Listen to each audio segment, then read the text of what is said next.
যদি দর্শকবৃন্দ প্রত্যেককেই আমার চ্যানেলের পক্ষ থেকে স্বাগতম জানাই।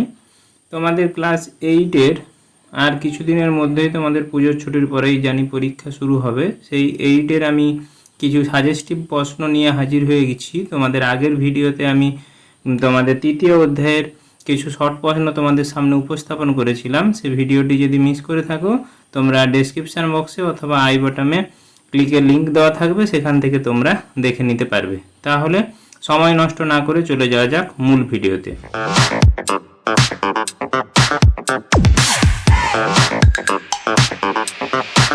আমরা তোমাদের ক্লাস 8-এর ইতিহাস বিষয়ের পঞ্চম অধ্যায় ঔপনিবেশিক শাসনের প্রতিক্রিয়া এবং সেই প্রতিক্রিয়ার যে তোমাদের নাম্বার ডিস্ট্রিবিউশন সেটা জেনে নেব এবং সেই অনুযায়ী কিছু প্রশ্ন তোমাদের সামনে উপস্থাপন করছি, যেগুলো পরীক্ষায় আসার সম্ভাবনা খুবই বেশি। এই জন্য সেই প্রশ্নের উত্তরগুলো তোমরা কিন্তু রেডি করে রাখবে।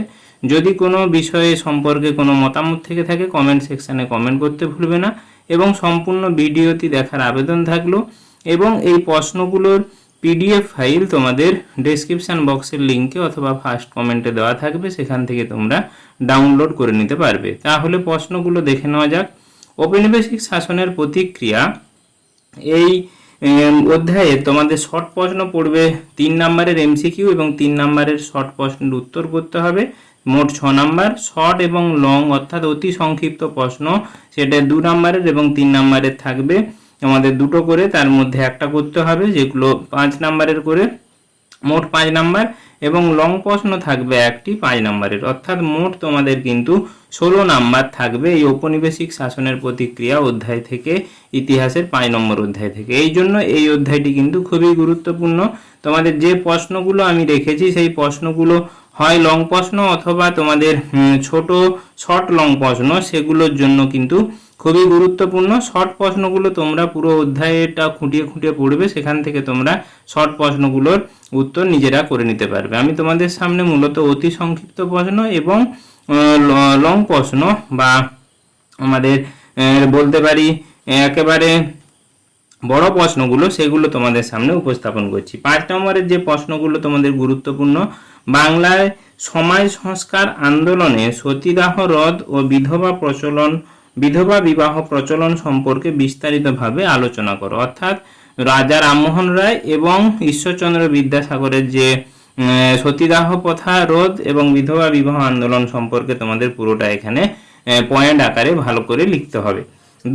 19 শতকের দ্বিতীয় ভাগের মুসলমান সমাজের সংস্কার প্রক্রিয়ার আলিগড় আন্দোলনের গুরুত্ব আলোচনা করো। অর্থাৎ তোমাদের মুসলমান সমাজের সংস্কার আন্দোলনে স্যার সৈয়দ আহমদের যে ভূমিকা রয়েছে এবং আলিগড় আন্দোলনের ভূমিকা, সে সম্পর্কে তোমাদের বিস্তারিতভাবে কিন্তু খুঁটিয়ে খুঁটিয়ে বলতে হবে পয়েন্ট আকারে। সাঁওতাল হুল ও নীল বিদ্রোহ, সাঁওতাল হুল ও নীল বিদ্রোহের একটি তুলনামূলক আলোচনা করো।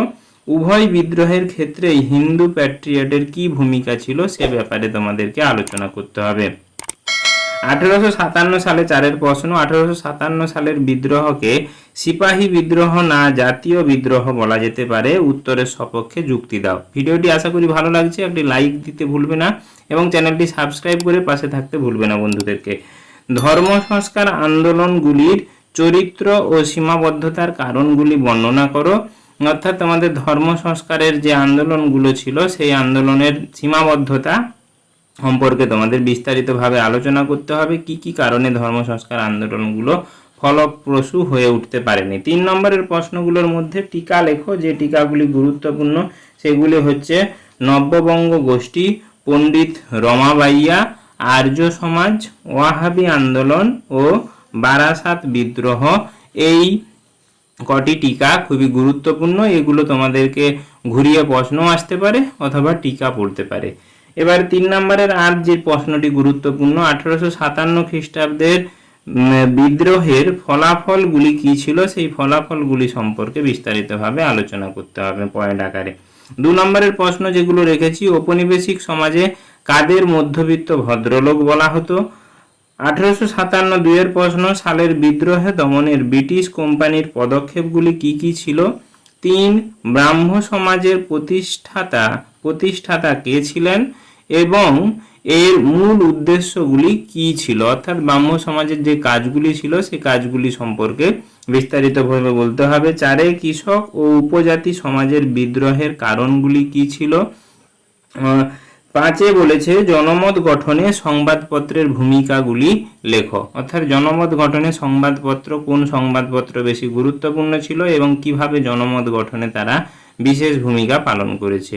আশা করি ভিডিওটি ভালো লেগেছে। ভালো লেগে থাকলে অবশ্যই চ্যানেলটি সাবস্ক্রাইব করে পাশে থাকা বেল আইকনটি প্রেস করতে ভুলবে না। এবং তোমাদের জন্য আর যে বাকি অধ্যায়গুলো রয়েছে 6 অধ্যায়, 7 অধ্যায়, 8 এবং 9, এই অধ্যায়গুলোর প্রশ্ন খুবই তাড়াতাড়ি তোমাদের সামনে উপস্থাপন করার প্রচেষ্টা নিয়ে এগোচ্ছি। অবশ্যই তোমাদের সহযোগিতা প্রয়োজন, সেই সহযোগিতা আশা করি তোমরা আমার সঙ্গে করার চেষ্টা করবে। তাহলে ধন্যবাদ, নমস্কার।